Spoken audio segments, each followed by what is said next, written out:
राम राम दोस्तों, ये Activa HT 110 है। यहाँ पर इसका स्टार्टर जो है, स्टार्टर नॉब दबाने के बाद स्टार्टर में थोड़ी दिक्कत आ रही थी। स्टार्टर जाम चल रहा था या जल्दी स्टार्ट नहीं हो रहा था। तो यहाँ पर स्टार्टर रहता है एक्टिवा का, ये देखिए यहाँ। और ये जो रेड केबल है, उसके बाद ये ग्रीन केबल है। दो केबल स्टार्टर मोटर में असेंबल होती है बाहर से, तो ये मैंने निकाल लिए है। इसके बावजूद मैं ट्रे में इसे डिसमेंटल कर रहा हूँ। पहले मैंने इसे बाहर से साफ़ कर लिया ब्रश से। और ये लुकास का स्टार्टर असेंबली है, कंपनी ने इसे छोटा कर दिया है। पहले वाले स्टार्टर में ये जो पोल था ये आड़ा था, अभी ये इन्होंने यहाँ पर खड़ा करके असेंबली किया है। इससे कुछ फ़र्क नहीं गिरता है ज़्यादा, सिर्फ केबल असेंबली में असेंबली ईजी हो जाती है दोस्तों। ये मोटर के जो स्क्रू है, ये बाजू के जो बोल्ट है, ये बोल्ट मैंने 8 नंबर के टी स्पैनर से निकाले। अब ये मैं मैग्नेट बाहर निकल रहा हूँ दोस्तों। रोड की बगल में गैरेज होने की वजह से बाहर की गाड़ियों की जो गुनगुनाहट है वो आप लोगों को ज़्यादा आती होगी। ये देखिए, मैं इस तरह से ये मोटर को यहाँ पकड़ के रखा हूँ और इसे बाहर निकल ले रहा हूँ। ये देखिए, अंदर से पूरी तरह से ये काला हो गया है। यहाँ पर मैं आपको दिखाता हूँ, ये देखिए, ये ब्रश की जो उसकी पाउडर है ये सब यहाँ पर बैठी है। और स्टार्टर ब्रश या मोटर या आर्मीचर है, बहुत छोटा दिया है कंपनी ने। अभी इस मॉडल में काफ़ी छोटा है। ये इसे खोल ले रहा हूँ मैं, देख लीजिए। इसे मैंने खोला है। इससे पहले भी मैंने स्टार्टर की बहुत से वीडियो बनाए, लेकिन दोस्तों कुछ वीडियो मेरे मराठी में है। ये वीडियो मैं हिंदी में बना रहा हूँ, बहुत जनों की रिक्वायरमेंट है इसीलिए बना रहा हूँ। पहले मोटर में जो स्टार्टर ब्रश है उनके लिए ये जो स्प्रिंग आती थी ये गोलाकार और इससे ज़्यादा लंबी आती थी। यहाँ पर कंपनी ने ये जो स्प्रिंग है ये लंब गोलाकार दी है या स्क्वायर में आयत जैसी दी है। ये देखिए, स्प्रिंग में थोड़ा डिफरेंस क्या है, बाकी कुछ नहीं दोस्तों। इसीलिए यहाँ पर आपका ये जो काला सॉकेट है पूरा ब्रश का, ये यहाँ चेंज हो जाएगा। और ब्रश जो है ये थोड़े चौड़े दिए कंपनी ने। ये देखिए, पहले वाले जो ब्रश थे वो थोड़े स्क्वायर और लंबे थे, ये थोड़े चौड़े दिए कंपनी ने। अब हम इसे अच्छी तरह से धो लेंगे और धोने के बाद इसे जहाँ पर ऑयल तथा ग्रीस की ज़रूरत होगी वहाँ मैं उसे ग्रीस तथा ऑयल लगाकर दोबारा असेंबल करूँगा। दोस्तों पहले तो मैं आपको इसकी जानकारी देता हूँ। ये काफ़ी छोटा आर्मीचर कंपनी ने बनवाया है। पहले वाले गाड़ियों में ये जो इसकी लेंथ थी ये दोस्तों थोड़ी सी इससे यहाँ थोड़ी बड़ी थी और इसका जो शाफ्ट है ये ज़्यादा बड़ा था। लेकिन कंपनी ने यहाँ पर इसकी वाइंडिंग तथा इसका वेट बहुत ही हल्का कर दिया है। ये इसकी पूरी जानकारी देता हूँ मैं। यह पूरे पार्ट को इसे आर्मीचर कहा जाता है दोस्तों। और ये जो है ये आर्मीचर शाफ्ट है, इस तरह की उंगली में और इस तरह की उंगली में मैंने जो पकड़ा है लेफ़्ट और राइट में, इसे आर्मीचर शाफ्ट बोलते हैं। ये जो शाफ्ट है यहाँ पर एक मिलिंग होते हैं, टीथ होते हैं, जिसे हम गियर घुमाने के लिए काम आता है। ये यहाँ पर एक छोटी सी बेरिंग दी हुई रहती है, जो बेरिंग आपको इस एल्युमिनियम बॉडी में घूमने के लिए और स्टार्टर का बैलेंस रखने के लिए मदद करती है। यहाँ पर जो पीतल का जो कॉपर का जो लेयर है, ये कॉपर को लेयर को यहाँ पर कहा जाता है कॉम्बिनेटर। ये कॉम्बिनेटर है, इसे कई मर्तबा यहाँ पर गाले हो जाते हैं या खड्डा जैसा हो जाता है, तो इस पर पॉलिश पेपर चढ़ाकर या पॉलिश पेपर घुमाकर दोस्तों ये एक साइज़ में प्लेन करना ज़रूरी होता है, ताकि आपके जो ब्रश घसे वो एक साथ और बराबर घसे, नेगेटिव और पॉजिटिव के। ये जो ब्रश जो है ये यहाँ पर काम करते हैं। उसके बावजूद ये कॉपर जो दी गई है इसे वाइंडिंग बोला जाता है। ये वाइंडिंग है, ये पूरी असेंबली होने के बाद इसे आर्मीचर कहा जाता है। यहाँ पर दोस्तों ये ब्रश की बॉडी कहाँ जाती है, इसमें दो तरह की बॉडी होती है। ये जो अंदर की बॉडी है ये प्लास्टिक बॉडी है। ये जो दो स्क्रू है ये खोलने के बाद आप ये बॉडी को चेंज कर सकते हो। स्टार्टर में ये जो ब्रश दिए गए, ये देखिए ये 2 ब्रश है कॉपर के। ये जो 2 ब्रश है इनका जो शेप है वो कम हो जाता है तथा पूरी तरह से घिस जाता है। उस टाइम पर स्टार्टर आपको तकलीफ़ देता है तथा स्टार्टर पूरी तरह से काम करना बंद हो जाता है। तो स्टार्टर में नया असेंबल होने के बाद ये आपको पूरी तरह से पहले जैसा काम करने लगता है। यहाँ पर दोस्तों पेट्रोल से साफ़ करने के बावजूद आप देख सकते हो, मैं आपको यहाँ दिखाने की कोशिश करूँगा। देखिए दोस्तों, इसमें मेंटेनेंस जैसा कोई काम नहीं रहता है, ज़्यादा काम कुछ नहीं होता इसमें। ये छोटा होने की वजह से और इसका ज़्यादा रफ़ यूज़ न होने की वजह से इसमें कोई प्रॉब्लम आती नहीं है। अब तो इसमें कुछ ज़्यादा आपको समझने लायक है नहीं, तो भी मैं आपको समझाऊंगा। ये पूरा पार्ट मैंने जो 2 हाथों में पकड़ा है, ये घुमा रहा हूँ, इसे आर्मीचर कहा जाता है। आर्मीचर ये अलग अलग भागों में तैयार होता है मित्रों। मैं आपको इसे पूरी तरह से समझाने की कोशिश कर रहा हूँ। ये जो यहाँ फ्रंट साइड में जो उंगली में पकड़ा हूँ और पीछे की तरह से पकड़ा हूँ, ये जो शाफ्ट है इसे आर्मीचर शाफ्ट कहा जाता है। उसके बावजूद यहाँ पर इसे मिलिंग की हुई थी। ये देखो, ये मिलिंग है जो स्टार्टर का गियर घुमाने काम आती है। यहाँ पर एक छोटी सी बेरिंग दी हुई रहती है। कभी कभार बेरिंग ख़राब होने की वजह से आपका स्टार्टर में एक नॉइस अलग सा खुई करके ऐसा नॉइस ज़्यादा बड़ा आ सकता है, तो उस टाइम पर आप ये बेरिंग चेंज कर सकते हो। उसके बावजूद ये जो कॉपर का ये जो पार्ट है इसे कॉम्बिनेटर कहा जाता है। कॉम्बिनेटर में गाले पड़ने के बावजूद आप इसे पॉलिश पेपर से एक लेवल में ला सकते हो दोस्तों।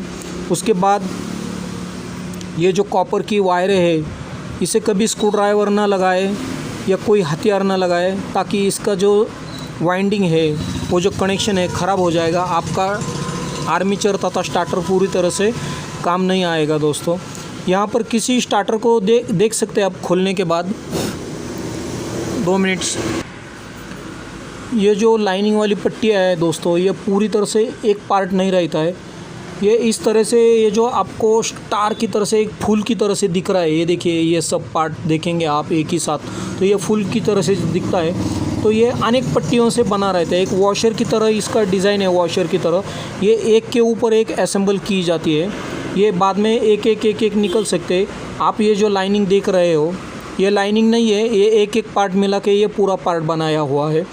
और कुछ आर्मीचर में यहाँ पर इसमें छेद होता है, कहाँ पर ड्रिल थोड़ा सा मारा हुआ रहता है, ड्रिल से उसे थोड़ा सा कम किया जाता है, या तो फिर इस जगह पे कहीं पर एमसील थोड़ा सा लगाया जाता है, यहाँ पर एमसील लगाया जाता है, यहाँ पर लगाया जाता है। इसकी वजह ये रहती है मित्रों, ये जो स्टार्टर है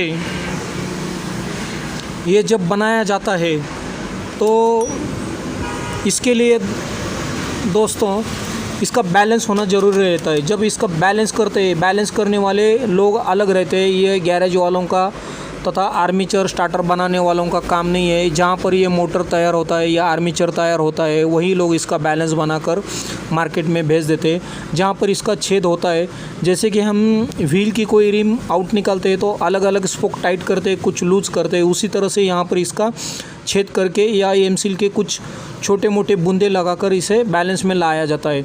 इस तरह से इसका काम पूरा होता है। और यहाँ पर ये जो बॉडी है, ये खोलते समय यहाँ पर बाहर से कभी स्क्रू ड्राइवर, हैमर तथा कोई मेटल का पार्ट न मारे दोस्तों, क्योंकि अंदर यहाँ पर ये जो 4 बाजू में है ये मैग्नेट रहता है। ये सिर्फ एरलडाइट जैसे या लॉकटाइट जैसे मटेरियल से चिपका हुआ रहता है। इसे आप ऊपर से ठोकने वाले हो या कुछ हैमरिंग करने वाले हो तो अंदर का ये जो पार्ट है ये मैग्नेट क्रैक हो जाता है, टूटता है। उसके बावजूद आपको इतनी बॉडी नहीं डालनी पड़ती है। ये स्टार्टर ब्रश की बॉडी है, 2 प्रकार की में आती है। जस्ट अभी लेटेस्ट मॉडल में ये जो पट्टी है ये खड़ी की है, और ओल्ड मॉडल में यही पट्टी आड़ी तरह से दी है। मीन्स ये खड़ी होने की वजह से ये आड़ी रखी है उन्होंने, बाकी कुछ नहीं किया है। उसके बावजूद इसमें चेंजेस क्या किया है दोस्तों, यहाँ पर जो स्प्रिंगें आती है अंदर से ब्रश में, ये देखिए, ये जो स्प्रिंग है ये स्क्वायर दी है, लंबाई स्क्वायर में है, ये स्क्वायर टाइप की स्प्रिंग दी है। और इसके ब्रश भी जो है ये स्क्वायर दिए गए और बड़े दिए। और पुराने में यहाँ पर जो स्प्रिंग बैठती थी वो पूरी तरह से गोल स्प्रिंग बैठती है मित्रों। और यहाँ पर ये जो ब्रश है ये ब्रश पूरी तरह से छोटा दिया होता है पुराने मॉडल में। या आप इसमें नया पुराना कर सकते हो। ये जो प्लास्टिक का जो बॉडी है, ये इतना बॉडी बदलने के बावजूद आपका ब्रश सिस्टम और स्प्रिंग सिस्टम चेंज हो सकता है, इसमें कोई दिक्कत नहीं है। यहाँ पर सिर्फ एक ऑयल सील दिया हुआ है जो अंदर पानी न जाए। यहाँ पर एक रबर गैस्केट दी हुई जो पानी को अंदर न ले सके, 2 जगह से उसे सील किया रहता है। यहाँ पर दोस्तों एक रबर की ओरिंग होती है जो पानी को पूरी तरह से अंदर न जाने दे। जो पिनियन गियर होता है मित्रों, ये स्टार्टर जो है ये गियर को किस तरह से घुमाता है। पिनियन गियर जो होता है वो स्टार्टर मारने के बावजूद जब ये स्टार्टर घूमता है तो पिनियन गियर इसमें एक अटैच रहता है। वो ज़ोर से इसे ये घूमने के बाद ये भी घूम जाता है, और ये घूमने के बाद उसका जो गियर है वो पीछे से स्प्रिंग से रिटर्न आने के लिए दबाया रहता है। वो स्पीड से अपने आप आगे जाता है और स्टार्टर गियर की प्लेट में लग जाता है। स्टार्टर गियर के प्लेट में लगने के बावजूद स्टार्टर गियर जो है वो इस तरह की मिलिंग से क्रैंकशाफ्ट में फिट होती है, और यहाँ पर पूरी तरह से आपका क्रैंक घूमने लगता है। क्रैंक घूमने के बावजूद दोस्तों गाड़ी स्टार्ट हो जाती है। इस तरह से स्टार्टर का काम होता है। मैंने यहाँ पर आपको जो जानकारी दी है उसमें कुछ कम रह जाता है या आपको समझ में आया नहीं आया, कुछ डाउट्स है दोस्तों, तो आप मुझे कमेंट बॉक्स में कमेंट्स कर सकते हो। मेरा वहाँ पर नंबर है जो आप वहाँ पर कुछ फिक्स टाइम पर ही कॉल कर सकते हो, और कुछ कमेंट्स करना चाहे तो कर सकते हो। आपके सवाल का जवाब मैं ज़रूर देना चाहूँगा। और ये वीडियो आपको कैसे लगा शेयर कीजिए, लाइक कीजिए, सब्सक्राइब कीजिए दोस्तों। ये सब बात सुनने के लिए और स्टार्टर की जानकारी मालूमात करने के लिए मैं आप लोगों का बहुत बहुत शुक्रिया, धन्यवाद। मेरे प्यारे यूट्यूब वासियों, अब मैं ये स्टार्टर को पूरी तरह से ये देख लीजिए क्लीन कर लिया हूँ। अंदर से भी देख लीजिए पूरी तरह से ये क्लीन हुआ है। यहाँ पर मैं इसके टेल शाफ्ट में यहाँ पर मैं थोड़ा सा ग्रीस लगाऊंगा। इसमें 1 या 2 बूंद ऑयल छोड़ूंगा, ज़्यादा नहीं। और ये ब्रश मैं आपको असेंबली करके दिखा रहा हूँ।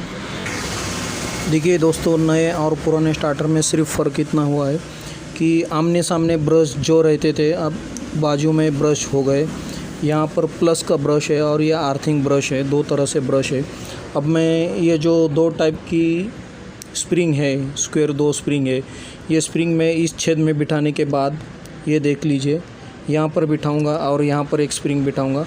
उसमें ये ब्रश जो है ये असेंबल करने के बाद यहाँ पर ऊपर से इधर इस छेद में मैं शाफ्ट डालूंगा।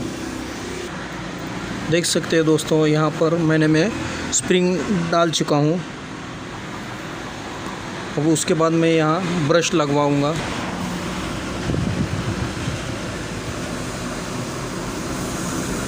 ये देख लीजिए दोस्तों, यहाँ पर स्प्रिंग जो ऑपरेट हो रही है इस तरह से वो ब्रश को पकड़ कर रखती है।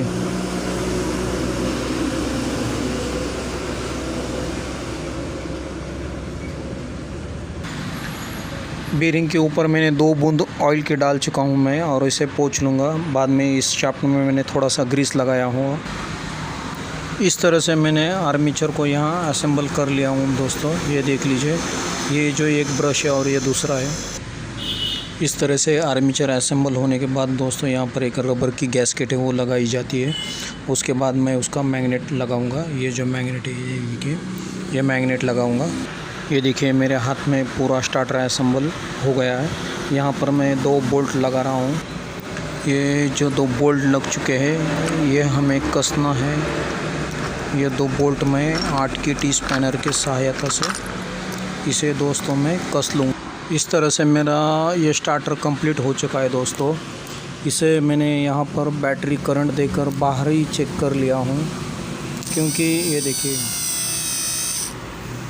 क्योंकि आप अंदर लगाने के बावजूद अगर नहीं घूमता है या स्टार्टर काम नहीं करता है तो आपको दोबारा खोलने की बहुत ज़्यादा तकलीफ़ होगी। इसीलिए आप बाहर ही इसे चेक करते जाइए। इस तरह से मैं अब ये एक्टिवा गाड़ी में पूरा असेंबल कर रहा हूँ। इग्निशन ऑन, स्टार्टर में दबा रहा हूँ। ये देखिए पूरी तरह से स्मूथ और पहली झटके में गाड़ी चालू हो रही है। ये देखिए इस तरह से स्टार्टर का जो सर्विसिंग है वो किया जाता है दोस्तों, और स्टार्टर की पूरी जानकारी मैंने आपको दे दी है। Thank you.